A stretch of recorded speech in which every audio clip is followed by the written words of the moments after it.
A very good morning, my dear students, and welcome to Digital World of Pathania Public School. Today we start chapter number 15, Cyber Safety.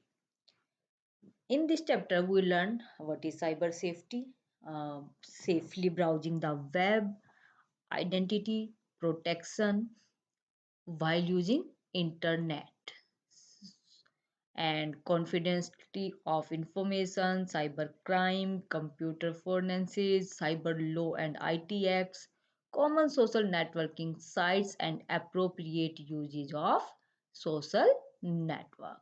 Okay, so what is cyber safety? What do you mean by cyber safety? Cyber safety means safe and responsible use of the internet to ensure safety and security of personal information and not posing threat to anyone else information. Cyber safety refer to the safe and responsible use of internet. So how safely you use the internet is your cyber safety, and the only awareness is used for the safety purpose and security of personal information and not posing threat to anyone else personal information. It involves gaining knowledge about possible threat to personal safety and the risk of the personal information, along with measures to prevent the counter them. Safely browsing the web. How you surfing the internet safely? These days, everyone know working on the web has become inevitable, and thus it is very important to know the threat it offers in many ways. Safe browsing on web need you to know many things like what are the possible dangers, how to avoid these dangers, how to virtually conduct yourself while browsing web. So for the awareness of these all, you can safely use the websites or internet. Okay, after that, identity protection while using internet.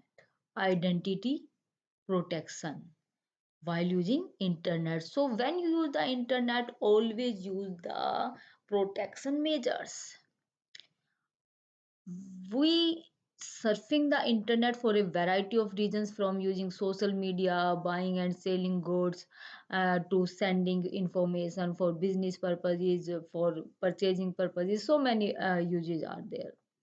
When we give out private data to the business and other internet users, such as while filling up some forms of making payment online, we trust them to see that, to use that information for legitimate purposes.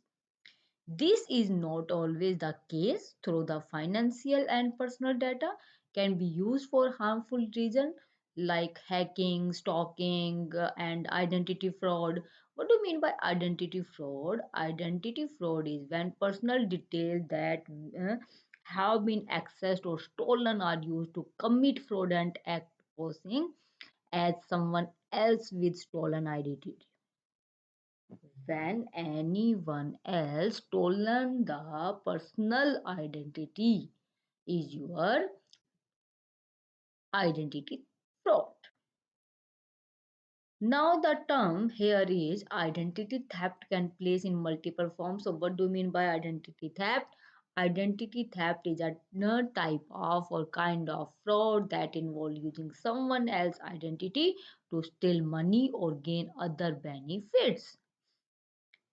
So, multiple forms of take place identity theft. Number one is financial identity theft. When someone use the stolen identity for financial gain is your financial identity. Criminal identity. When criminals use the stolen identity to avoid detection of their true identity of their true identity. The person whose identity is stolen for this purpose is actually a victim, but this identity theft poses him as a criminal. And the next one is medical identity theft. When someone tries to obtain some medical drugs or treatment using a stolen identity, most common solution is this is awareness or private browsing or anonymous browsing on the internet. Before we talking about more than let us talk about what happen when you normally browse the internet. When you are surfing the internet, many ways to track you from the websites.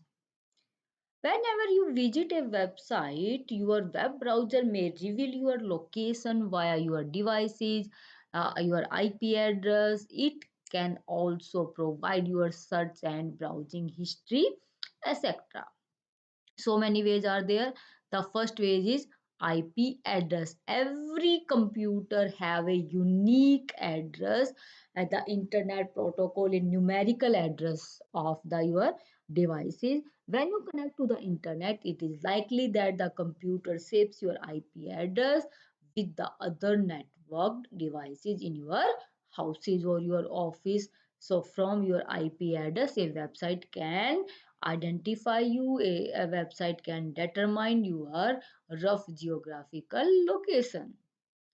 The second way to identify you on the internet is cookies and tracking scripts.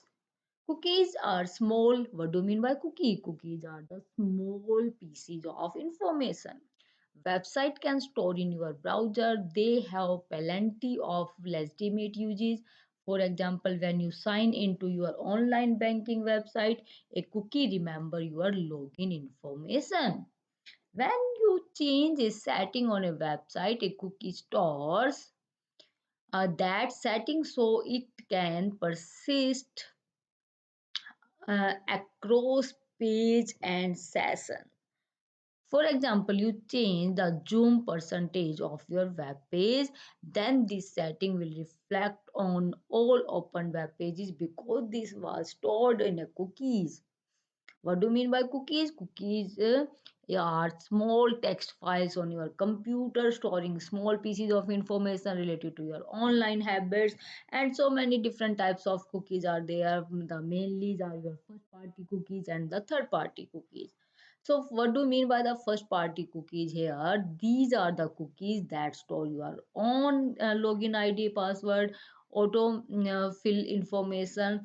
So when you use any website, automatically your password, your login ID will be filled, stored for some website that you frequently visit. And the third party cookies, these are the cookies that websites store to know about your search history and web browsing history so as to place advertisement as per your interest. Third party cookies may result in many unwanted advertisement on your web pages. So here we have discussed two ways to identify your identity app. So first is your IP address and second is your cookies. Now third way to identify you is HTTP referrer. When you click on any link, your browser loads the web page link to it and tells the website where you came from. For example, if you clicked a link to an outside website on a web page, and then the linked website will be opened and internally information about your such as your IP address, location, your browser, your machine type will be provided to the linked website. It is also known as HTTP referrer. So you can see in the figure here, uh, if you click at this advertisement, the budget can bring drastic changes. So if you click on this advertisement, then the link will be take you a new website and will also provide information about you to the website. For example, your IP address, location, browsing, etc. So HTTP Referral is the another way to identify you from the internet. And the next is the next way to identify you on the internet is super cookies. So super cookies are also cookies, but these are persistent cookies, that is they came back even after you delete them. Super cookies like over cookie, store cookie, data in multiple places, for example in flash cookies, silverlight storage, your browsing history, and html5 local storage, etc.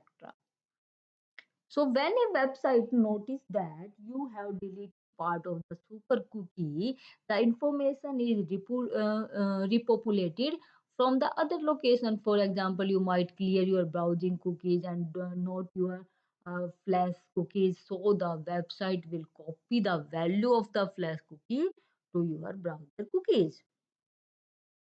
The next is your user agent. The next way to identify you on the internet is your user agent. Your browser also sends a user agent every time you connect to a website. This tells website, your browser, and operating system, providing another piece of data that can be stored and used to target address advertisement.